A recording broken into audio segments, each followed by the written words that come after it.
அருமை நண்பர்களே, உங்களின் எத்தனையோ பணிகளை விட்டுவிட்டு எனக்காக இந்த நிகழ்வில் கலந்து கொள்ள வேண்டும் என்கின்ற ஆசையோடு வந்திருக்கிறீர்கள். என்னால் வர முடியாமல் போய்விட்டது. 24 மணித்தியாலமும் இந்த கைகளின் வலிகளோடு வாழ்கிறேன். பழைய ஞாபகங்களும் என்னை விட்டு போவதாக இல்லை. இந்த கடந்த 4 வருடங்களில் என்னுடைய மனத்திரையில் எத்தனையோ சிறுகதைகள், எத்தனையோ நாவல்கள் எழுதுவதற்கான ஆயத்தங்கள் நிகழ்ந்து கொண்டிருக்கும். அவற்றை மனத்திலிருந்து சில நண்பர்கள் வருகின்ற போது கதையாக சொல்லுவேன், இறக்கிவிடுவேன். நான் எழுத வந்தபோது தமிழில் நல்ல சிறுகதையாளர்கள் என்று சொல்லக்கூடிய ஒரு 200க்கும் மேற்பட்டவர்கள் இருந்தார்கள். அவர்கள் எல்லோரும் வீரகேசரியில் எழுதுபவர்களாகவும் இருந்தார்கள். ஒரு யதார்த்தத்தை நான் சொல்ல போனும் மறைக்க தேவையில்லை. எனக்கு இலங்கை எழுத்தாளர்களின்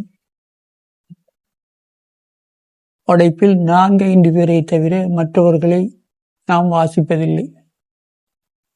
நான் வாசித்தது முதலாவது சிறுகதையே ஆனா முத்துலிங்கம் எழுதிய அக்கா கதைதான். அந்த பொயிலை தோட்டத்தின் மனம் இன்னும் எனது நாசித்துவாரங்களில் இருக்கிறது. அவருடைய எழுத்துக்கு அப்படி ஒரு சக்தி இருக்கு.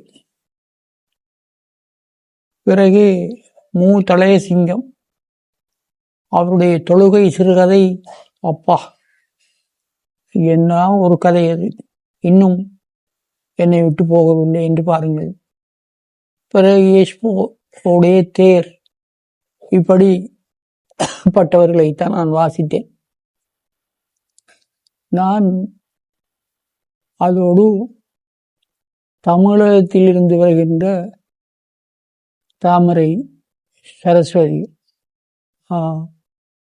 தீபம், இப்படியான பத்திரிகைகளுடனும் ஜி நாகராஜன், பாலா சிங்காரா, சுந்தர ராமசாமி, புதுமை பித்தன் போன்றவர்களுடனும் தொடர்பில் இருந்தேன். அதிகமாக வாசித்தது, தேடி தேடி வாசித்தது மலையாள எழுத்துக்களைத்தான். இந்த வாழ்க்கையில் 90ஆம் ஆண்டு நான் திருவனந்தபுரம் போன நேரம் நான் விட்ட பெரிய பிள்ளை பஷீர் காக்காவை சந்திக்காமல் வந்ததுதான்.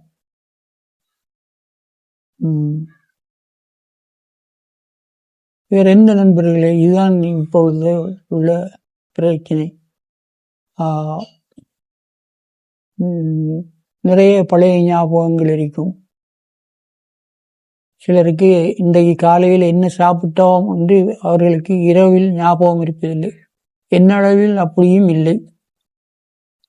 இந்த வலியை மறப்பதற்காக விலக்கப்பட்ட மாத்திரைகள் அனைத்தையும் நாம் போட்டு என்னிடம் அந்த மாத்திரைகள் தோல்வி அடைந்து விட்டது. பிழையான வைத்திய அணுகுமுறைகளும் என்னுடைய நிலைமைக்கு காரணம்தான். அறம் இல்லாத வைத்தியர்களை வைத்துக் கொண்டு நாம் வாழ்கிறோம். பேச்சு எங்கே போகிறது?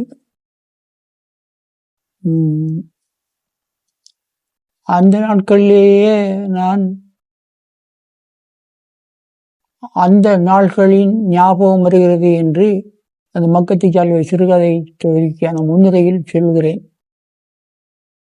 நாள்கள் என்பதை FX நடராசா அவர்கள் பிடித்து கொண்டு எனக்கு ஒரு கடிதம் எழுதியிருந்தார். அதுதான் சரியான சொல். நாட்கள் என்று போட்டிருந்த ஏண்டா நீ அது அன்று இறக்கிய கல் என்று அர்த்தப்படும் என்று. அவர் எவ்வளவு பெரிய ஒரு ஆள் FX நடராசா. எனக்கு ஒரு சிறிய கடிதம் போட்டிருந்தார். இன்றைய நிலைமை ரொம்ப மோசம்.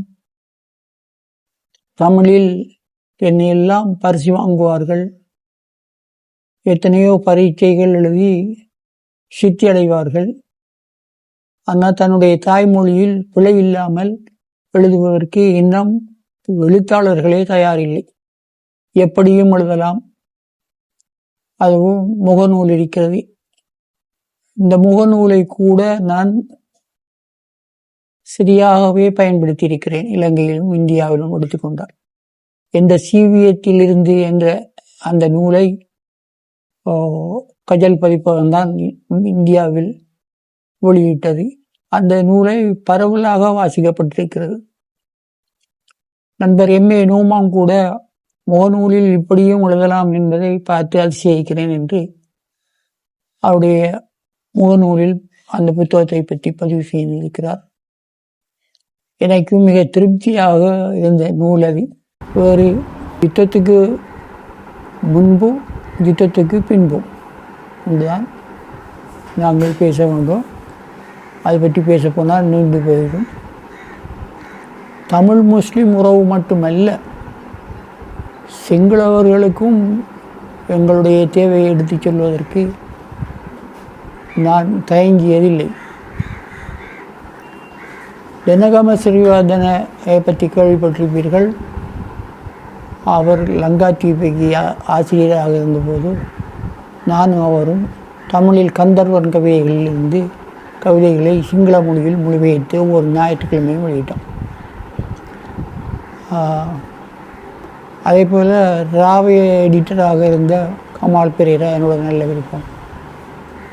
ராவே அதிபர் விக்டர் ஐவன் வீட்டுக்கு 2-3 தடவைகள் வந்து போயிருக்கிறார். இவர்களை எல்லாம் இந்த நேரத்தில் நான் நினைவு கூறுகிறேன்.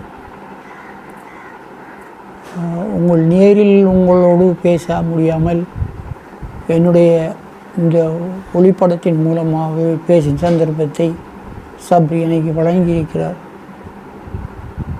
இந்த சிறிய நாட்டில் நாங்கள் வாழ்வதாக இருந்தால் இந்த 3 இனமும் தங்களை புரிந்து கொண்டு, இந்த 3 இனமும் அவரவர் தாய்மொழி மட்டுமல்ல, மற்றவர்களுடைய தாய்மொழியும் பெரும்பாலும் தமிழும் சிங்களமும் இதையும் படித்து விட்டால் பிரச்சனை, அதிகமான பிரச்சனைகளுக்கு தீர்வு கண்ட மாதிரி போய்விடும். ஆனால் நாங்கள் இப்பொழுதும் பார்க்கிறோம், பல அரசியல்வாதிகளும் தாங்கள் எப்படியாவது ஆட்சி அதிகாரத்தை மீண்டும் கைப்பற்றி விட வேண்டும் என்பதிலேயே முனைப்பாக இருக்கிறார்கள். அண்மையில் ஒரு கட்சியின் தலைவர் தன்னுடைய இரத்தத்தின் கையொப்பம் விட்டு தருவேன் இந்த விஷயத்தை நாங்கள் ஆட்சிக்கு வந்தால் என்று சொன்னார். எனக்கு சிரிப்பாக வந்தது. இந்த அரசியல்வாதிகளை பார்த்து நையாண்டி பண்ணுகின்ற எழுத்தாளர் தான் நமக்கு தேவை. ஒரு ஜேபி வேலைக்காக அவருக்கு பின்னால் போகிற எழுத்தாளர் நம்மளுக்கு தேவையில்லை. ரோசமுள்ள எழுத்தாளர் தான் வேணும் இங்கே. அது தமிழராக இருந்தாலும், முஸ்லீமாக இருந்தாலும், சிங்களவராக இருந்தாலும். அருமை நண்பர்களே, பேச்சு எங்கே போகிறது? எனக்கும் கை வலி தொடங்கிவிட்டது. தொடங்கிட்டு காலையிலேயே தொடங்கிவிட்டது. நான் மீண்டும் உங்கள் அனைவருக்கும் நன்றி சொல்கின்ற இந்த நேரத்தில் மொழிபெயர்ப்பாளர்கள், அதில் நண்பர் ஜி குப்புசாமி அவர் பெரும் நாவல்களை எல்லாம் தமிழகத்தில் மொழிபெயர்த்திருக்கிறார்கள். அந்த அளவுக்கெல்லாம் இலங்கையில் வசதி வாய்ப்பு இல்லை. என்னுடைய நூலை எவ்வளவு சிரமப்பட்டிருப்பார்கள் என்னுடைய தமிழை ஆங்கிலத்தில் கொண்டு வருவதற்கு. இலங்கை மலரொன்றை கணையாழி வெளியிட்ட போது தமிழகத்தில் கணையாழி ஆசிரியர் ராஜன் பாபு சொன்னார், அந்த மருத்துவம் கதை எங்களுக்கு புரியவில்லையே சார் அப்படின்னு அவரும் சொன்னார். எனக்கு விருது வழங்கும் போதும் பல எழுத்தாளர்கள் சொன்னார்கள், கோயம்புத்தூரில் இவருடைய தமிழ் தான் பெரிய கஷ்டமாக இருந்தது அப்படின்னு. அதற்கு ராஜம் கிருஷ்ணன் சொன்னார், அனிபாவின் தமிழை உங்களால் புரிந்து கொள்ள முடியாவிட்டால் இலக்கியத்தையும் புரிந்து கொள்ள முடியாது. இலங்கை வாசகர்கள் எங்களுடைய எத்தனையோ விதமான தமிழை புரிந்து கொள்கிறார்கள் தானே என்று. அதெல்லாம் என் வாழ்க்கையில் கிடைத்த பெரிய பேரான தருணங்கள். இலங்கை ரூபவாணி கூட்டுத்தாபனத்திற்கு நான் நன்றி சொல்லணும். 3 தடவைகள் என்னை அழைத்து நேர்காணல் நடத்தியிருக்கிறார்கள். ஆத்மா, இளைய தம்பி தயானந்தா இன்னொரு பொம்பளை பிள்ளையாவ இப்பயும் டிவிக்குள்ளே வந்து போகிறா, ஒரு மெலிந்த உயரம். இவர்களெல்லாம் வாழ்க்கையில் மறக்க முடியாத தருணங்கள். வேறு நான் என்னத்தை சொல்ல, இந்தியாவுக்கு போகிறவர்கள் என்னை எல்லாம் வாங்கி கட்டி கொண்டு வரும் பொழுது நான் புத்தகங்களையே வாங்கி கொண்டு வருவேன். இப்போ நான் வாசிக்கக்கூடியவர்களுக்கு எனது புத்தகங்களை பகிர்ந்தளித்து கொண்டிருக்கிறேன். ஒளிவில் பல்கலைக்கழகத்துக்கு கொடுப்போம் என்றால் அவர்களுடைய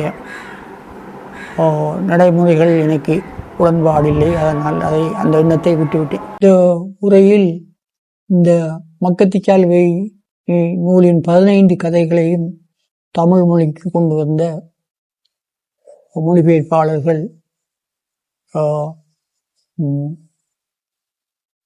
மதிப்புக்குரிய நண்பர் சிவசேகரம் அவர்களையும் மற்றும் பஸ்மிலா ரவிராஜ்,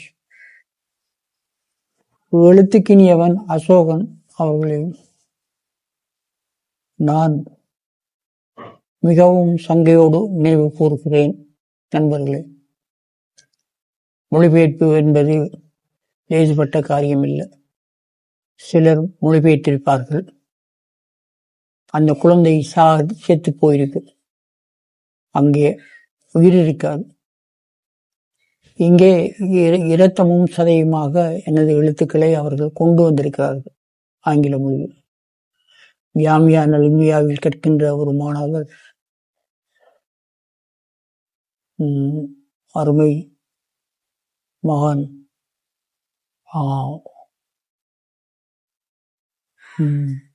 அவர்கள் அந்த ஆங்கில மொழிபெயர்ப்பை எனக்கு வாசித்து காட்டுவார், சிலாயிட்டு சொல்லுவார். நான் வியந்திருக்கிறேன். எனவே என்னுடைய மரணத்துக்கு முதல் இந்த நூல் வந்தது எதுவும் ஒரு பாக்கியம்தான், யாருக்கும் கிடைக்காத பாக்கியம் எனக்கு கிடைச்சிருக்கு. இலங்கையில் எந்த எழுத்தாளருக்கும், நான் கொண்டாடிய எந்த எழுத்தாளருக்கும் ஒரு தொகுதியும் இப்போ முழுமையாக உலக மொழியில் ஒன்றில் சொல்லி வருவது இதுதான் முதல் தடவை என்று நான் நம்புகிறேன். எனவே இங்கே வருகையிலிருந்து நேரத்தை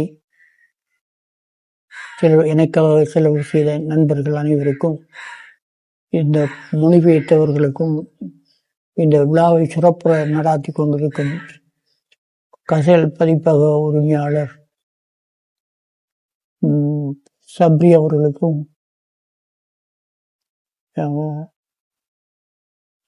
கவிஞர்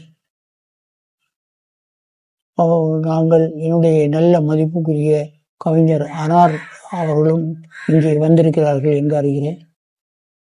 அப்படிப்பட்டவர்களுக்கு நான் நன்றி சொல்வதில் முந்திக் கொள்கிறேன். நண்பர்களே, நான் விடைபெறுகிறேன். கூடிய சீக்கிரம் உங்கள் அனைவரிடமிருந்தும் விடை பெற்று விடுவேன் என்று என்னுடைய உள்மனம் சொல்கிறது. மீண்டும் சந்திப்போம் நண்பர்களே, மீண்டும் சந்திப்போம்.